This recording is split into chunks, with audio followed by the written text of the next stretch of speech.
Right, guys, welcome back. We're going to do a pre-match of the Bournemouth game that is tomorrow. Just listen to Lopetegui's interview, which he gave absolutely nothing away.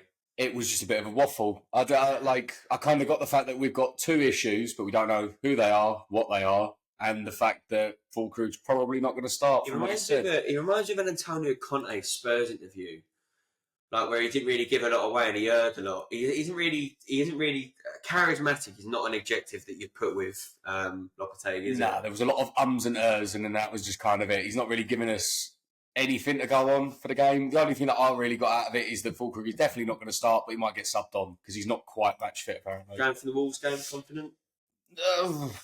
I think the problem is the Wolves game, or El Sacico, as it got called. Bournemouth are good at home. Yeah, Bournemouth are decent at home. Wolves are a troubled club at the moment. And I don't blame Gary O'Neill, but we'll breeze past that. So I am confident because I really want us to turn up. I'd like a bit of good news. I'd like to see a decent showing from us. That's a favourite, to be fair. The last two. Well, we can't moan on rest, can we? We've literally had a bang on 7 days. Yeah, no. So realistically, there's no excuse for anyone being leggy.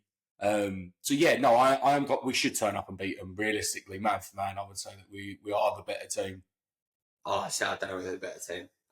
The one thing I agree with Lopetegui during his interviews, he said the Vitality is a hard place to go right now, and I'd agree with that. As I said, Arsenal obviously found that they constantly pressure you, and the one thing we don't deal with very well is a constant press. So it will be interesting. I don't think he'll change too much in the starting 11, to be completely honest with you. Although he has been known to match up systems. He tried that at Forest and look how that fucking went. So yeah, we got into. But we'll go through our starting 11 because I think we've slightly got it different. But go on. Well, I actually kind of hit the.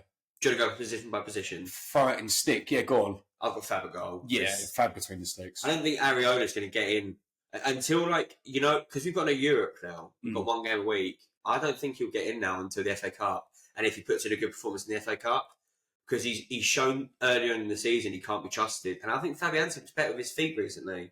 I think I agree with you, Fab looks better. I don't agree with keeping him out till then, but my biggest problem is, at the moment, every game's counting. We want to make sure that we basically get enough points so we say, and then I have no problem with just chucking him on. But the problem is, every game that we've had him on, it's been a silly mistake, or he's not looked confident enough between the posts. Yeah, I mean, obviously we started the game week 9 points above relegation. I think it's now 6 because Ipswich got a win. So getting to the point where I know Bournemouth's a hard team, but you need to start. The teams that should be below you should be beating, so that then you get out of reach. In all honesty, Bournemouth should historically be below us. But yeah, Fabianski in goal, left back. I went for Skulls. Okay. Listen, I would love to see an academy graduate play. I burnt your ear off on Thursday about this, but it ain't going to happen. But yeah, no, I back that. Do you know what, right? Emerson, he's been on and off. He's been too hot and cold for me. He defensively, he's always been lacking. And the problem is, at the moment, we can't afford to just concede stupidly. Well, how many times are you going to put Aaron Wan-Bissaka over at left back before you basically say, you know what, I don't trust Creswell, I don't trust Emerson. Oh, there's a boy here that impressed when he played the Europa League and impressed in the under-21s. Let's put him in. Yeah. What's wrong with that? Genuinely, yeah. I think if you're going to promote him to full team, then why not bring him out and just I would give him minutes. A couple of players right now, to be honest with you. Yeah. We'll go into it, but there's another one I think me and you are going to agree on. But we'll go into the centre-back 2 picks yourself, right? It's Kilman and Tadibo. Right. That's fine, yeah, I was going to say. And that to me, to put that out there, is I don't think Mav has been bad, but I think Mav tries too hard. Yeah. I think if he just reined in a bit, he'd be perfect. He'd get, in my opinion, he would start every game. Yeah, but he pushes himself to do extra stuff, and then he makes a mistake, and it's always an important mistake. That Leicester game was damning for me. Yeah. 2 of the times when Vardy went through on goal, and it should have been offside. He took a step back and then tried to step forward too late. It's just, I don't think Tadibo is. I think he's better than Kilman than Mav this year. I think there's an argument. Right back picks itself as well. To be honest with you, Wan-Bissaka, I don't think that's even by far, and I'll stand by it. Wan-Bissaka's been our best signing this year. Hammer of the year so far. Yeah, no, he wins Hammer of the Year hands down. I'm not gonna lie. I think if Somerville's output was better, he would be up there with the Bowens and the because I think Wan-Bissaka, Fab, and Somerville He's probably up there. Yeah. I think it's between Somerville and Wan-Bissaka for me, but I'd agree with you. Bowen's been unreal. Bowen has been unreal, but the two that you weren't 100% sure about have just kind of stepped in and just completely gone for it. Midfield. Well, how you doing it? 4-3-3. I've gone 4-2-3-1. I've gone 4-2-3-1. Okay, who's your double pivot? I've got Rodriguez and Souček. Oh, okay, so I've got Soler and Souček. So the only reason why is I'm not going to change that base two now. What I saw at Newcastle, I said this after the Newcastle game. I want us to work on from that. That was the blueprint, I thought.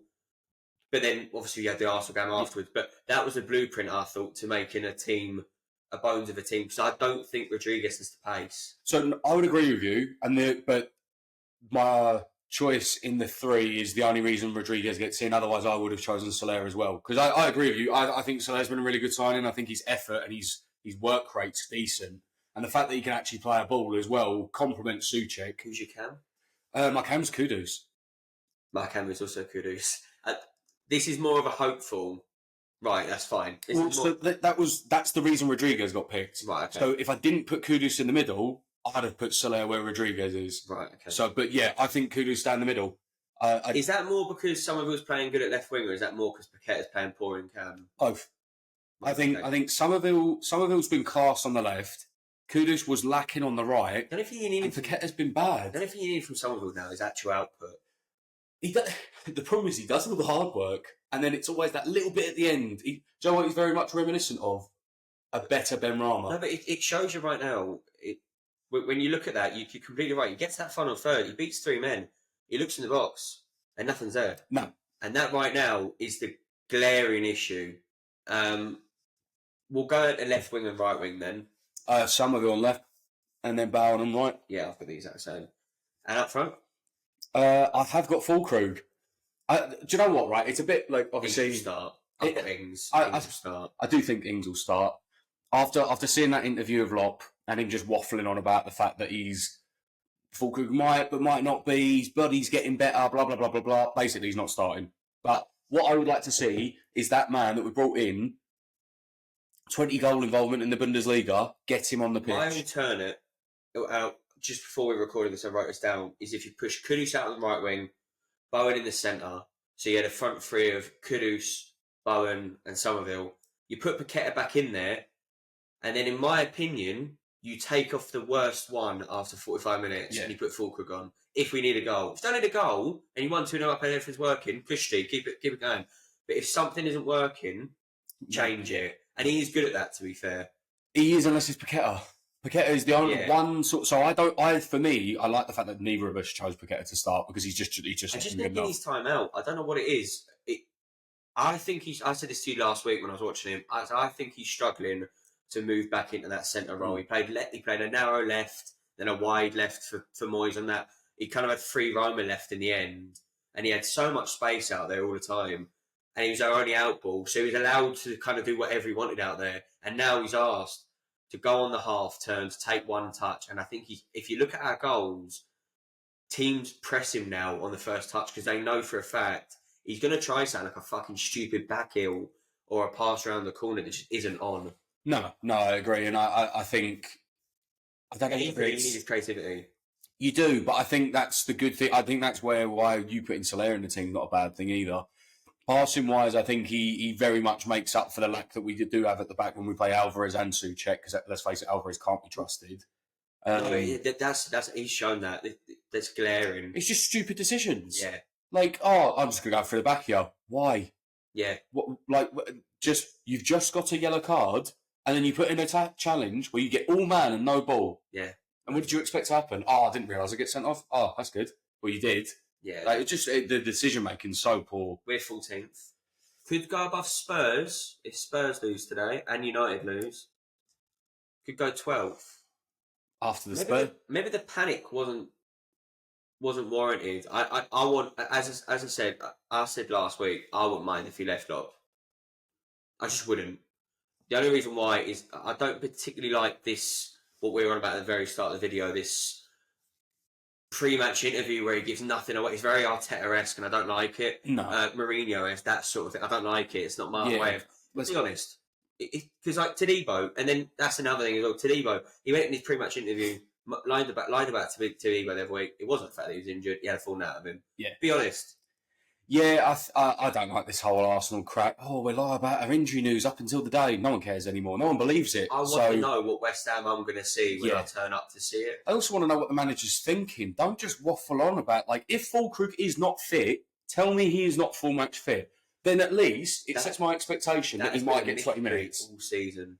He can't. He hasn't even been able to tell you really what injury it is. He just goes, "Oh, he's been nursing an injury from Germany," and then he doesn't know how long it's going to be. And there was something put out on the West Ham Instagram saying that he went over to Germany to get injections to increase healing or whatever it was. I can't remember. I don't know the exact medical thing that he had done, but. Well, clearly that hasn't worked. If we're sitting here like 2-3 months later and he's still not fit. And he was on 5 minutes against Leicester. He scored. Yeah. So the boy's got goals. But the problem is, I watched a video there at the start of the season why Fulkrug is so much better than Antonio in this system. And you can see it now every week. It's every single time we look up, we look to get it out wide and in the final third into the centre. And Antonio's never in the right place. It's not a dig at him. He's played 4 years of playing inwards to out. Yeah.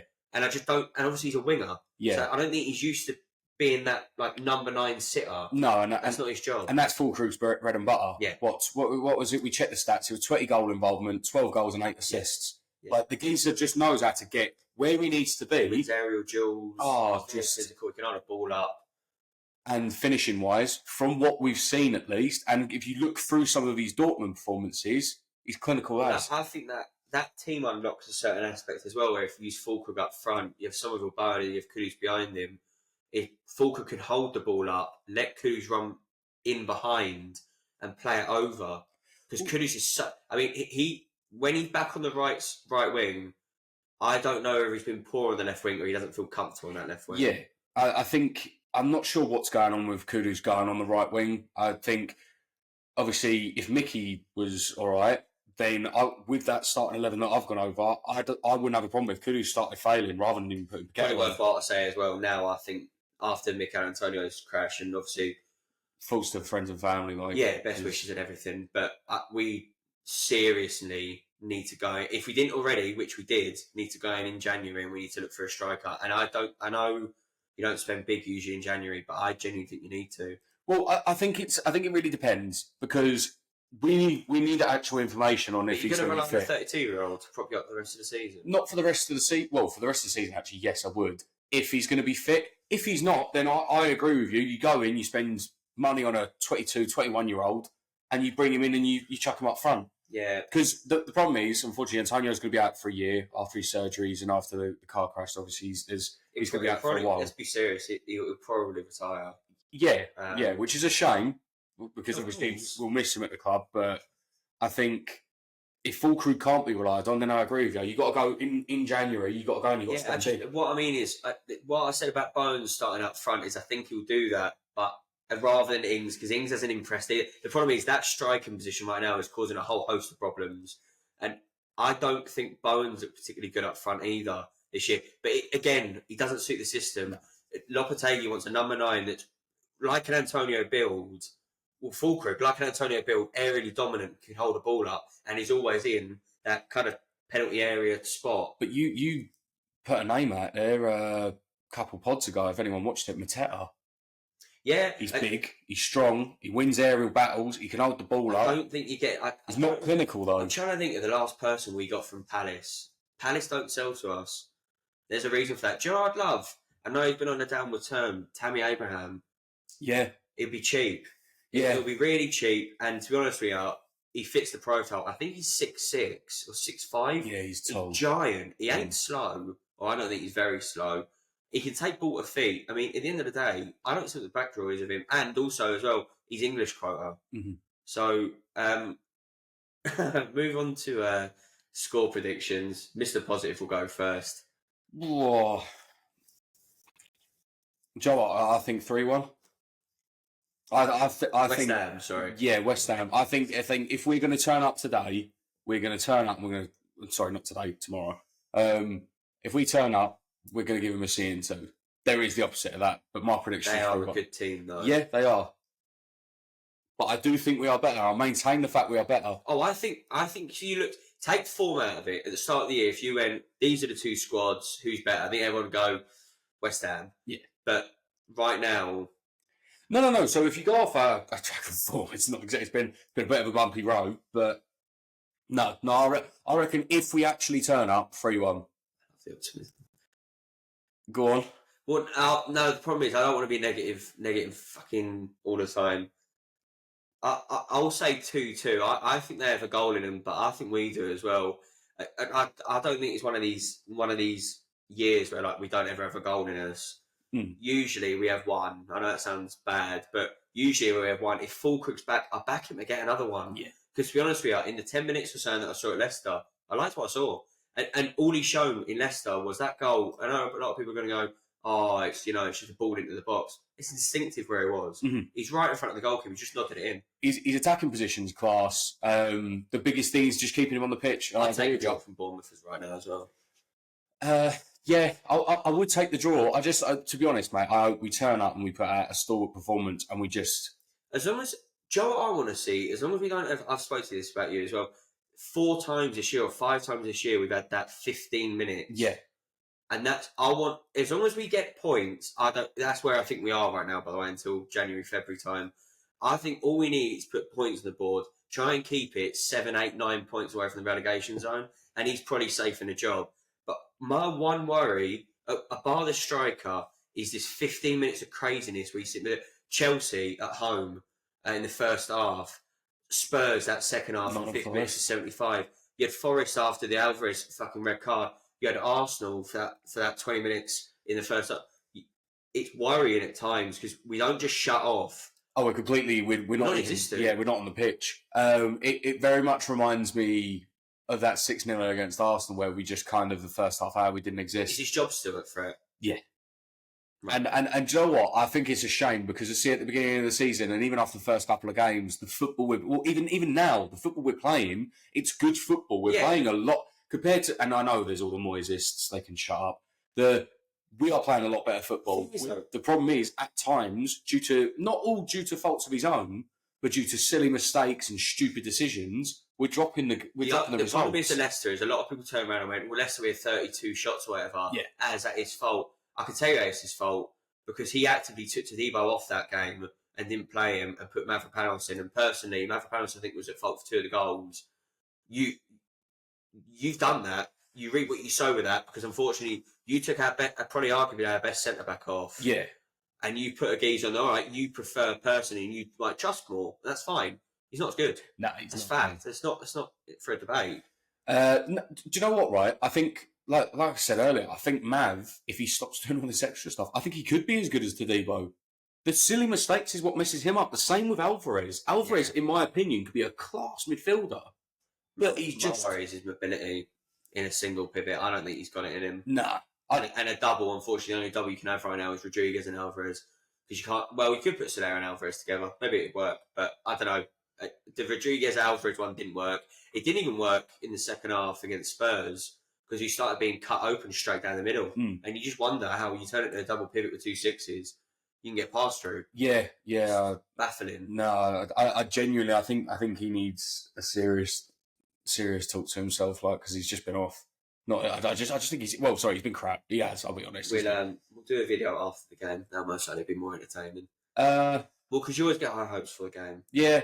I'm always, like, positive and happy, and then I'm like, yeah, go on, we're going to give it a good go, and then... I try and be a realist, but I come across as a pessimist, probably. Just being a West Ham fan, innit? You just get a bit sour after a while. Yeah. But thank you very much for watching. There will be a video after the game as well, as a bit of a report afterwards, to give us our thoughts. I think Southampton will after. Yes. I think we've got South Coast 3 games in a row, haven't we? Yeah, we've got Southampton and we have Liverpool. Oh, yes, of course. Liverpool's coming But thank you very much for watching, and we'll catch you on the next one. Thank you. See you later, guys.